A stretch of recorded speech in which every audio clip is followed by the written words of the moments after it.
પાદરામાં વિશ્વ હાઇપરટેન્શન દિવસની ઉજવણીના ભાગરૂપે અવેરનેસ રેલી નીકળી। તારીખ 17 મેથી તારીખ 16 જૂન સુધી વિશ્વ હાઇપરટેન્શન દિવસની ઉજવણી કરવામાં આવનાર છે, જેના ભાગરૂપે પાદરા સામૂહિક આરોગ્ય કેન્દ્ર ખાતે અવેરનેસ રેલીનું આયોજન કરવામાં આવ્યું હતું, જેમાં કાર્યક્રમના incharge superintendent doctor Rohit sir, dental surgeon doctor Maulik Pandya, paediatrician doctor Nikunj sir, NCD staff head clerk Arvindbhai, ICTC counsellor Rajbada Brahmbhatt, nursing students inter doctor સહિતના અન્ય કર્મચારી રેલીમાં જોડાયા હતા।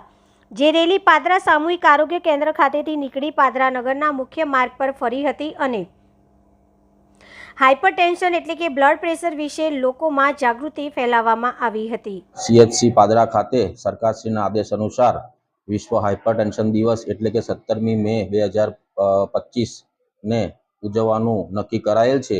એ બદલ ઝુંબેશના ભાગરૂપે 17મી મેથી 16મી જૂન સુધી અલગ અલગ પ્રોગ્રામો, જનજાગૃતિ રહે એ માટે અલગ અલગ પ્રોગ્રામોનું આયોજન કરવાનું થાય છે।